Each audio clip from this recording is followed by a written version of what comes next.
Bom, nós paramos aqui na parte que nós íamos começar a decompor os vetores, né?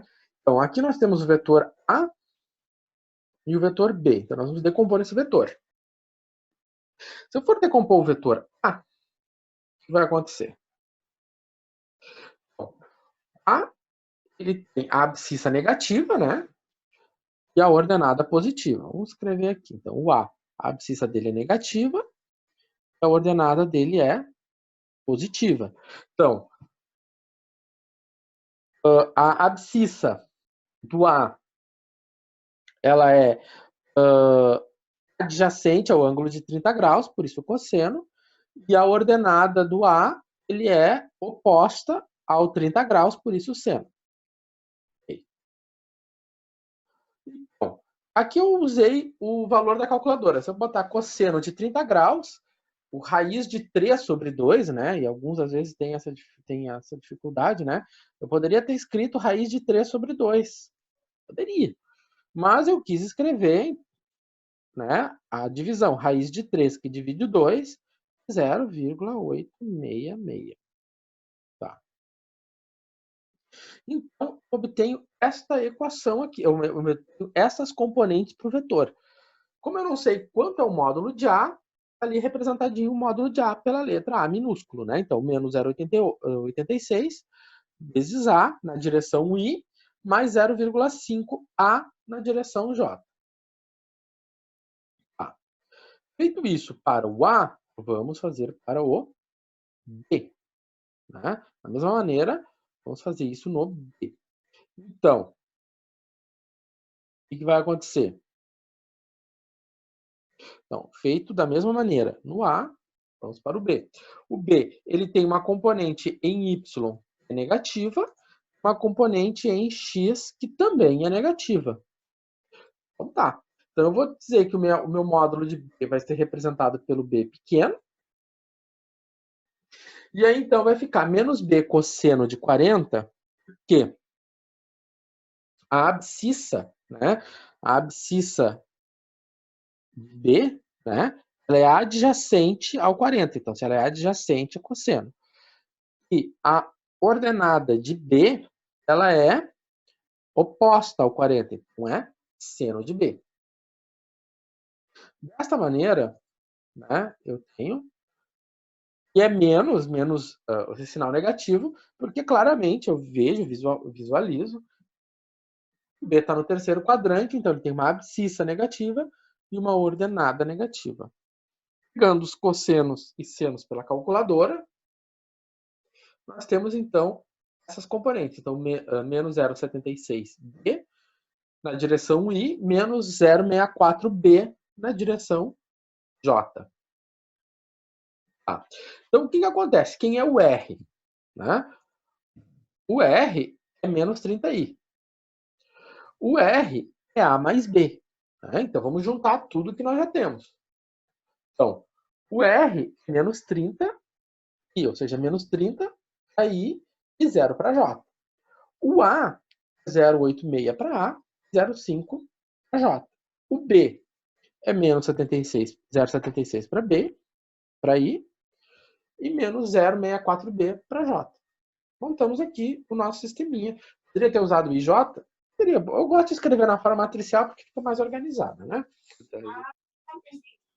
Então, dessa maneira, o que eu tenho? Se eu olhar para a linha de baixo, peguei a linha de baixo, eu tenho 0,5 menos 0,643B igual a 0, ou seja, 0,5A menos 0,643B igual a 0.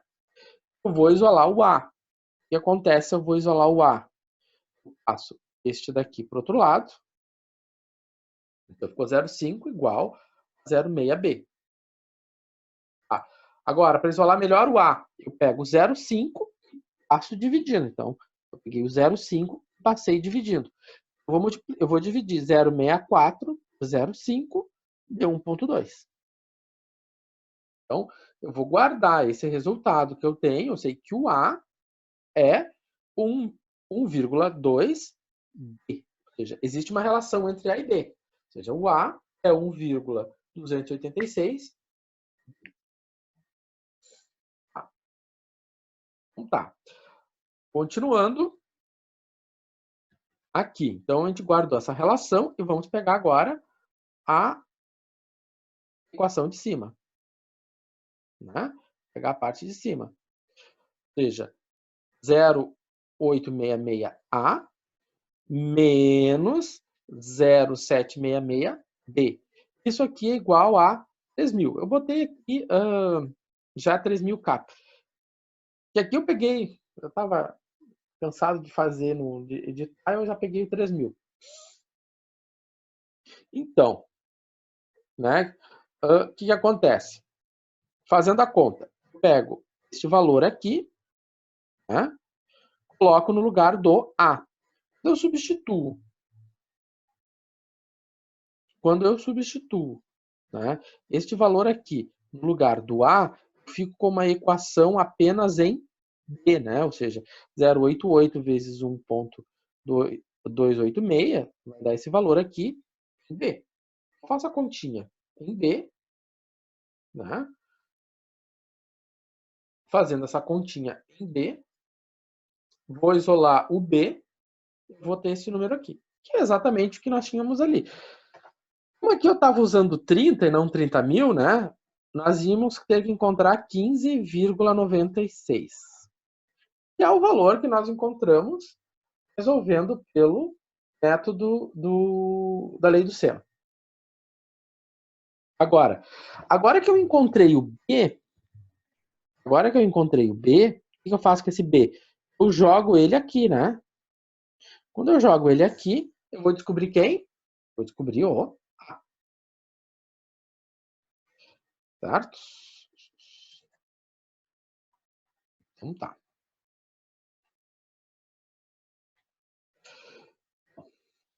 Deixa eu aqui. Opa, já fui direto para cá. Bom, feito isso, a gente encontra o A, que vai dar exatamente os 20.000 que nós tínhamos encontrado anteriormente, certo? Bom, então aqui a resolução que a gente fez usando decomposição de vetor, ela tem que dar igual ao que a gente fez anteriormente pela lei do seno. Não pode dar diferente. Dois métodos diferentes, mas o resultado tem que ser igual. Tá. Agora vamos para cá. Esse aqui já é da atividade 9. Então, como eu vou determinar esse ângulo θ? Como eu vou determinar esse ângulo θ? Tá, essa é a pergunta. E, além disso, ele está dizendo para mim que a força resultante ela segue na direção do eixo das ordenadas, né, com uma intensidade de 800 newtons. Então, vamos ver o que isso aqui está dizendo para nós. Então, tá. Então, esse aqui é o esquema que eu tenho, né? Então, a minha força resultante, ela segue o eixo das abscissas e a intensidade é 800 newtons. Então, tá. O que eu sei? Que a minha força resultante vai ser 800J. E a minha força F2, né? Ou seja, essa força aqui, ela vai ser decomposta dessa forma, né? Ou seja, cosseno de 30, porque a projeção aqui ela é adjacente a 30, e seno de 30 para o y, porque ela é oposta ao 30. Agora, quando eu vou olhar para o F3, a gente tem que ver que esse ângulo alfa é esse mesmo ângulo alfa aqui, né? Daí, só que aí eu não foi dado o ângulo. Não foi dito assim, o ângulo é tanto. Foi dado um triângulo, né? Foi dado um triângulo aqui. 3, 4 e 5. Então, como é que eu vou tirar esse ângulo alfa? Muito simples. Né? Simples. O F2, a gente faz as continhas, chegamos a esse resultado, né? Bom, cosseno de 30, raiz de 3 sobre 2, e seno de 30, 1 meio. Professor, eu poderia ter usado 0,866? Também poderia, no mesmo. F3, né? O F3, como ele tem a componente horizontal dele é negativa, né? Ou seja, ele vai vir na esquerda de x, né? Ou seja, eu tenho que ter um sinal negativo. E como esse ângulo aqui, né, o alfa, né, essa componente em x, ela é adjacente ao ângulo alfa, né? Então eu tenho que fazer um cosseno. A componente em y é positiva. Então, como ela é oposta ao ângulo alfa, é seno. Tá, beleza. Então tá. Agora vamos tratar desse triângulo, né? Porque nós temos que calcular esse seno e esse cosseno. Como é que eu vou calcular esse seno e esse cosseno? Como é que eu vou calcular esse seno e esse cosseno? A partir daquele triângulo. Então, a partir desse triângulo, que nós não conhecemos quem é o alfa, mas nós podemos tirar o cosseno do alfa, que é o adjacente sobre a hipotenusa. Nós podemos tirar o seno do alfa, que é o oposto sobre a hipotenusa. Né? Então, o cosseno é 4/5 e o seno é 3/5. Tá? Beleza. Então, tendo em vista esse triângulo, tendo em vista quem é o F3, fazemos a continha, né? Então, deu menos 480, aí mais 360 para J.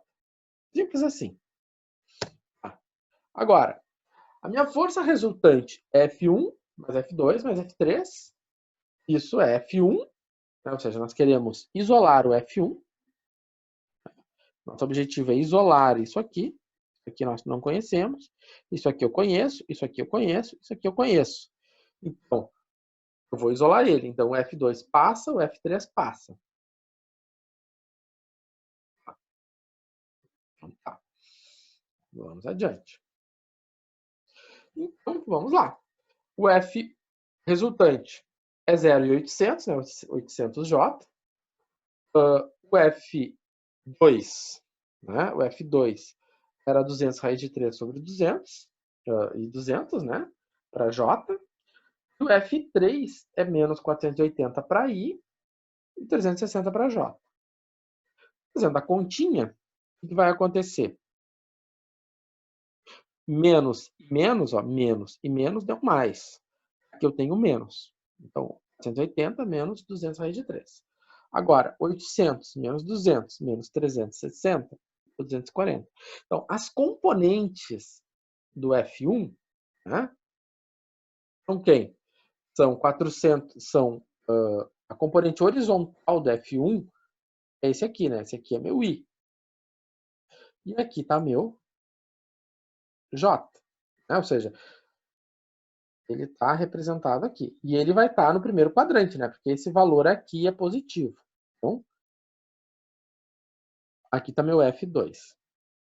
Meu F1, né? Ah, então, o θ, nós estamos procurando, né?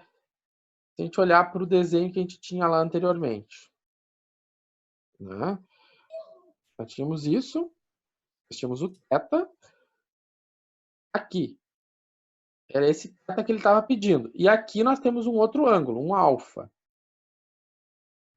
Então, um beta, né? Eu chamei de beta. Esse ângulo beta,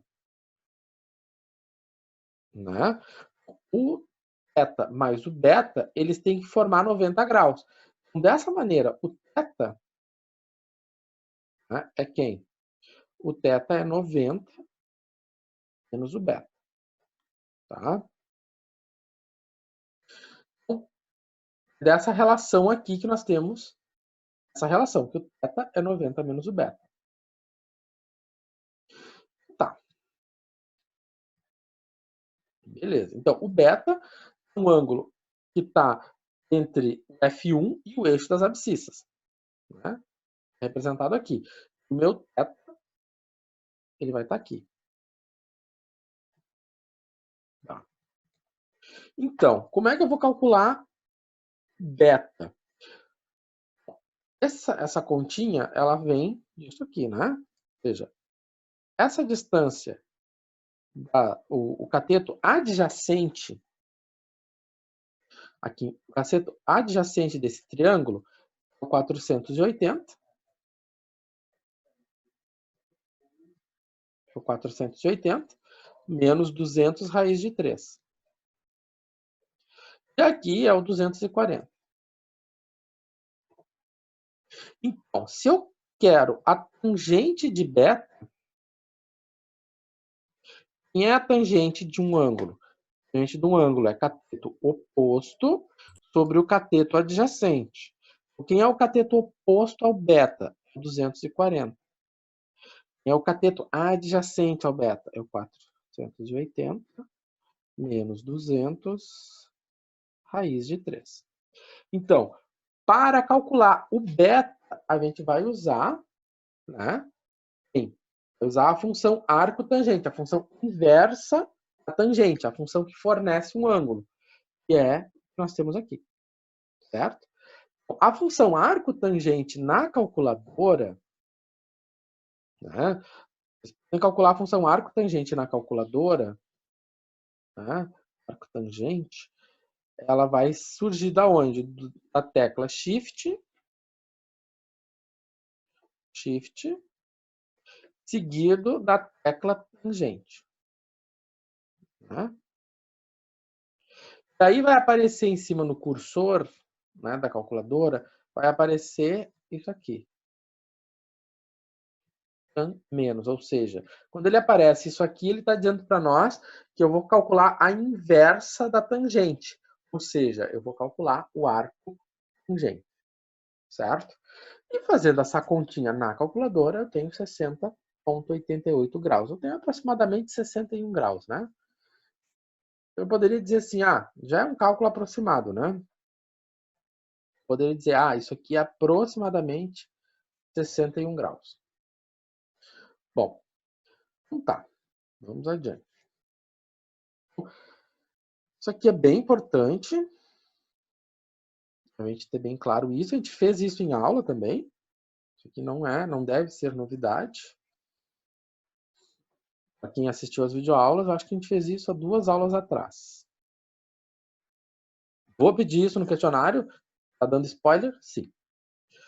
Então, o meu θ nada mais é do que aproximadamente 29 graus. Né? Ou seja, 90 menos o 60, ou 61, deu aproximadamente 29 graus. Certo? Então, aí nós temos o... Bom, vamos continuar no questionário 9. Isso aqui foi uma questão até de prova no tempo passado, né? Quando tinha prova. E eu nunca entendi por que essa questão aqui tão simples, ela foi tão complicada. Ô, Celso, tá me escutando? Tô escutando, fale. Na questão anterior, ali no trabalho, tu pedia o valor de F1. O valor de F1 A para a gente magnitude. calcular isso, para ver quantos Como é que eu vou newtons calcular a é. magnitude? Eu não calculei a magnitude. A magnitude de F1 vai ser quem? Vamos fazer isso. Módulo Raiz F1. quadrada dos catetos quadrado. Exatamente. Então vai ficar... Pode botar. Assim na calculadora também faz. Ó, pode botar assim também.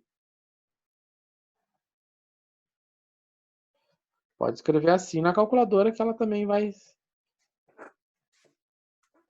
Tá?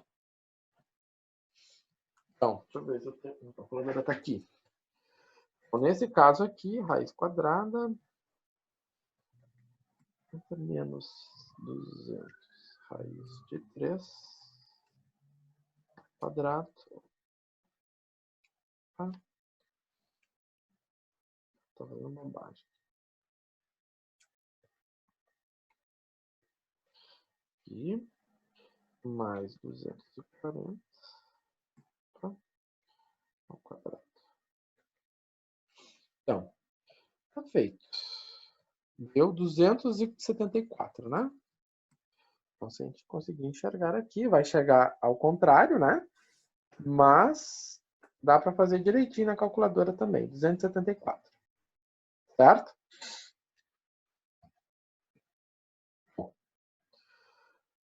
Onde eu estava? Aqui. Tá. Beleza. Obrigado por lembrar. Tá. Então, essa aqui foi uma questão de prova.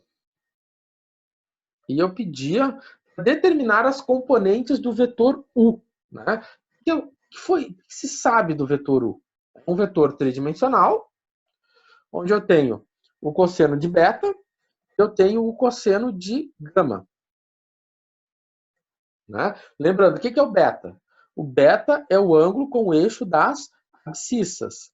Quem é o gama? É o cosseno, o ângulo com o eixo das cotas. E quem é o alfa? O alfa é o ângulo com o eixo das abscissas. Então, aqui é o eixo das ordenadas, esse aqui é o eixo das cotas. Tá, falta o quê? Falta o eixo das abscissas. Então, um vetor U, né, um vetor tridimensional, qualquer vetor tridimensional, ele pode ser escrito dessa forma. E não só tridimensional, dimensional também. Então, um vetor tridimensional pode ser escrito dessa forma. Então, esse aqui é o ângulo com o eixo das abscissas, esse aqui é o ângulo com as ordenadas, e esse aqui é o ângulo com as cotas. Conhecemos os cossenos de beta e conhecemos o cosseno de gama. Falta conhecer o cosseno de alfa. Como a gente vai fazer isso? Tá? Como nós vamos determinar o cosseno de alfa? Bom, nós vamos ter que usar esta relação aqui. Tá? Que nós vimos na aula passada. Cosseno ao quadrado de alfa, cosseno ao quadrado de beta, cosseno ao quadrado de gama, a soma deles dá 1. Tá aí. Bom, no lugar do cosseno de beta, eu vou colocar a raiz de 6 sobre 6. No lugar do cosseno de gama, raiz de 6 sobre 3. Faça a continha, raiz de 6 ao quadrado, dá 6. 6, 36 e 3, 9. Tá. Então, fazendo essa conta, o que vai acontecer agora? Eu passo 6, 36 e os 6 nonos para o outro lado. Coloco tudo sobre o mesmo denominador. Né? Vai ficar 36 menos 6 menos 24. Né? Ou seja, 36 divide 1 vezes 1. 36 que divide 9 dá 4. Vezes 6, 24. E isso vai ficar, então, cosseno ao quadrado é igual a 6 sobre 36. Então, é cosseno ao quadrado igual a 6 sobre 36. O que eu sei? O cosseno de alfa ele pode ser 6 raiz de 36, a raiz, ou seja, a raiz de 6 sobre 36 mais ou menos. Tem que recordar que como eu estou tirando o quadrado aqui do cosseno, vou ter um mais ou menos. Ou seja, estou tirando... Eu sei que o cosseno ao quadrado é 6 sobre 36, né? Ele vai ter um mais ou um menos. E quando a gente tinha aquelas equações básicas lá das equações de segundo grau, eu tinha x ao quadrado igual a 9. Então, como é que eu fico? Fica x igual a mais ou menos a raiz de 9. Mesma coisa. Tá? E, fazendo isso, nós temos o cosseno de alfa é raiz de 6 sobre 6 mais ou menos. Ou seja, quantos cossenos de alfa eu tenho? 2. 2 cossenos de alfa. Então, se eu considerar apenas o cosseno de alfa positivo, né, fazendo a substituição, eu tenho este vetor aqui. Então, eu substituir. Faço as devidas simplificações, ficou 2/3, raiz de 6, 2/3 e menos 2/3. Mas, se eu quiser pegar, né, o negativo, peguei o positivo. Se eu quiser pegar o negativo, né, faço a mesma conta agora, só que com menos raiz de 6 sobre 6, eu vou chegar aqui. Tá? Qual é a diferença? Aqui, né? Menos 2/3. Simples assim. Então, eu tenho duas possibilidades de resposta. Tudo por causa que na hora que eu tirei o quadrado do cosseno, eu fiquei com esse formato. Tá? É um exercício, uma questão simples, eu coloquei já numa prova isso. E acho importante essa questão de cossenos diretores. Bom, eu botei um outro questionário, outro do questionário 8. Não sei se essa daqui foi a mais mais trabalhosa ou não, porque o questionário 8 era o questionário 9, desculpa, né? Aqui é um 9. O questionário 9, né? Eu acho que ele era bem simples. Os vetores tridimensionais, a interpretação é a mesma do bidimensional, não tem muita diferença. Aqui eu tinha um gráfico com os pontos, né? E aí ele faz verdadeiro e falso, né? Então a gente tem que fazer o verdadeiro e falso e justificar as coisas. Tá? Vamos ver o que acontece. Bom, a primeira coisa que ele está perguntando aqui, né, no verdadeiro e falso, é se, na letra A, se AB, né? Ou seja, se o vetor que sai de A para B, vou botar outra cor aqui. O vetor que sai de A para B, né? Mais o vetor que sai de A para C, a soma desses vetores dá o vetor que sai de B para C. Tá? Eu acho que não, né? Porque se o B para C vem para cá, então teria que ser A. Então, isso aqui para mim é falso. Isso aqui é verdadeiro. Tá? Então, para que eu fizesse aqui esse vetor que sai de B para C, né? Para que esse vetor que sai de B para C, ele é mesmo que vem para cá, né? Então teria que ser esse vetor aqui, que seria o BA. Tá. Mas ele pede para justificar fazendo cálculos, OS, né? Fazendo cálculos. Então vamos lá, vamos verificar isso. Então, o meu BC, como é que eu calculo o vetor BC? Então é o C menos B. Deu esse vetor aqui. Como é que eu calculo o AC? C menos A. Deu esse vetor aqui. Como é que eu calculo o AB? É o B menos A. Deu esse vetor aqui. Então tá.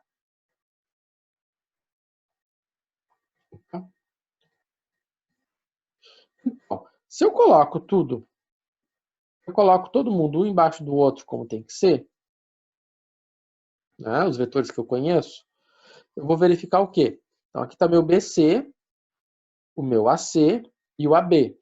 Então essa soma, ela tem que fechar, essa soma tem que fechar esse número aqui, esses números aqui. Então, 2 menos 6 não dá 8. Então já está errado. 6 menos 3 não dá menos 3. Né? Ou seja, menos 6 menos 3 não dá menos 3. Então, essa soma aqui não fecha. Né? E aqui no gráfico também ficava bem claro ver que não ia fechar. Né? Vamos fazer de novo no gráfico, só para enxergar. Tá? Às vezes não dá isso aqui. Só puxar para cá. Então, eu queria o A, eu quero que o B para C, né? O B para C. Agora, vou pegar isso aqui. Eu vou pegar o A para C. E aqui eu vou ter o de azul, o A para B. Ou seja, isso não vai dar certo porque o B para C, né, ele vem nessa direção. Se eu colocasse ele aqui na ponta, né, ele vai estar apontando para baixo. Então, para ele fechar exatamente o triângulo, esse meu vetor vai de A para B, teria que ser o contrário, né? Ele teria que ser para cá. Não teria que ser de A para B, teria que ser de B para A. Ou seja, ele teria que ser esse vetor aqui. Por isso que esse aqui vai ser verdadeiro. Agora vamos fazer as contas e mostrar que essa geometria aqui que a gente acabou de verificar vai ser verdadeira. Como a gente verificou, acabou de verificar que essa geometria que a gente fez ali, né, ela é falsa. Ela dá que a letra A é falsa. Então, se eu pegar a letra B, botar tudo aqui, né? Então, qual é a diferença do BA para o AB? Né? O BA, o B para A e o A para B. Os dois vetores têm o mesmo módulo, os dois vetores têm a mesma direção, mas eles têm o sentido oposto. Então, aquilo que eu já dizia nas últimas aulas, o AB, né, igual a menos o BA. Ou seja, ou você também pode dizer que o BA é menos B. Tanto faz. Dessa forma, o BA é menos AB. Então, é 6, 13, menos 2. Quando eu faço a soma, o que acontece aqui? Tá perfeitinho, ó. 2 mais 6, 8, menos 3, menos 6, mais 3, menos 3, menos 3, menos 2, menos 5. Verdadeiro. Por fim, a verificação dessa expressão aqui, né? Na verdade, eu estou verificando eu quero verificar se esse triângulo ele é retângulo, né? Ou seja, isso aqui é o teorema de Pitágoras, né? O que é BC? BC é uma hipotenusa, né? E os demais são catetos. Então, estou verificando, será que o teorema de Pitágoras fecha? Será que esse triângulo é retângulo? Poderia ter perguntado, o triângulo é retângulo. Aí vocês iam ficar batendo cabeça. Então, eu botei o teorema de Pitágoras. Se fecha o teorema de Pitágoras, o triângulo é retângulo. Tá, então quem é o comprimento de B até C? Fazendo a continha, deu raiz de 98. Quem é o comprimento de A até C? Deu 7. De B até A? Também deu 7. Então agora eu vou substituir raiz de 98 aqui, o 7 aqui e o 7 aqui. Então o que aconteceu? Raiz de 98 ao quadrado, 7 ao quadrado, 7 ao quadrado. 98 igual 48, 49, 49. Quanto é que dá? 49 com 49, 98. Então, 98 igual a 98. Portanto, né, essa igualdade também é verdadeira. Então, essa é verdadeira e essa é falsa. Certo? Então, por fim, a conclusão que a gente tira é que o triângulo ele é retângulo. Isso eu não perguntava, mas isso é uma conclusão que se tira ao terminar essa letra C. Tá? Bom, e era isso que eu tinha para mostrar para vocês. Celso, nós temos 5 minutos ainda, mais ou menos. Sim. Será que dava para a gente rever desse mesmo questionário que tu passou ali? A questão 2, desculpa, a questão 2. A questão 2. Tu passou um gráfico também. Sim. E tu pediu para determinar o ângulo diretor. Sim, tá. Vamos ali. Vamos abrir o Moodle. Tá. Aqui é o Moodle de vocês. 10. É o... É da 9.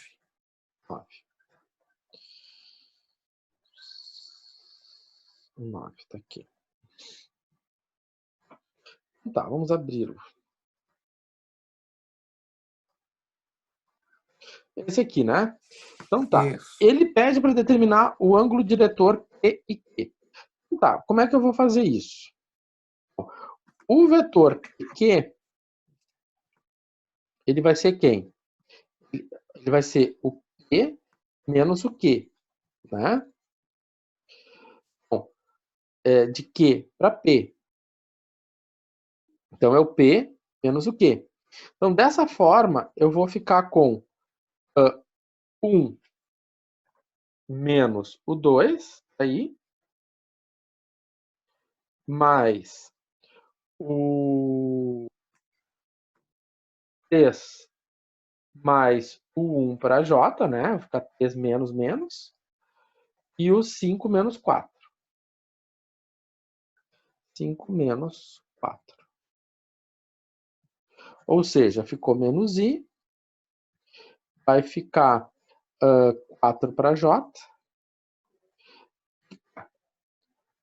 Para determinar um ângulo diretor, como é que eu vou determinar o cosseno de alfa? Ou seja, para determinar o alfa, eu vou precisar saber quem é o cosseno de alfa. Daí eu vou ter que calcular o arco do cosseno. Então, quem é o cosseno de alfa? Vai ser quem? Vai ser a componente do i, ou seja, porque o alfa corresponde ao eixo das abscissas, então fica menos 1, dividido pelo módulo do vetor, ou seja, 1, 16 e 1, ou seja, raiz de 18. Então vai ficar menos 1 raiz de 18. O ângulo aqui vai ser alfa igual ao arco do cosseno de menos 1 raiz de 18. Como é que vai ser o beta? Mesma coisa. Arco do cosseno de quem? De 4 sobre raiz de 18, né? Se tu olhar lá na aula, que a gente trabalhou isso, a gente vai ver que os ângulos diretores, né, por exemplo, o cosseno de gama, ele vai ser quem? Vai ser a componente em z dividido pelo módulo do vetor. Portanto, quem é que vai ser o gama? Vai ser o arco do cosseno de quem? Do z sobre o módulo de 1. Então, por fim, o que nós temos? O z é 1, vai ficar o arco do cosseno de 1 sobre o módulo, que é a raiz de 18. Certo? Bom, aí é pegar a calculadora. Tá? Eu vou fazer o gabarito disso aqui direitinho e vou postar depois para vocês. Tá? Eu posto até o final da noite, eu posto esse gabarito. Tá bem tranquilo. Tá? Mas é isso aqui que é o ângulo diretor que ele está pedindo. E já acho que tem um exercício bem parecido lá na lista, na aula também. Certo? Então, pessoal, um minutinho para o fim do mundo, para finalizarmos aqui. O questionário de vocês já está lá. Tá? Está aqui, não estão vendo, mas eu habilito ele daqui a alguns minutos, tá? Aqui vocês já estão vendo que ele está aqui esperando vocês. Com menos de um minuto. Tá, pessoal. Aqui está ele. Até dia 20 de maio, 3h30 para vocês fazerem, certo? Bom, dia 20 de maio... Então vou abrir uma vez só e... Isso, uma vez só já era. E já era. Qualquer coisa me avisa. Mas é isso aí, tá? Então tá, pessoal. Antes que caia, desejo para vocês um bom fim de semana e Realmente. bons estudos e bom trabalho. Qualquer coisa me avisem. Mandem mensagem, certo? Um abraço. Tá. Falou, pessoal.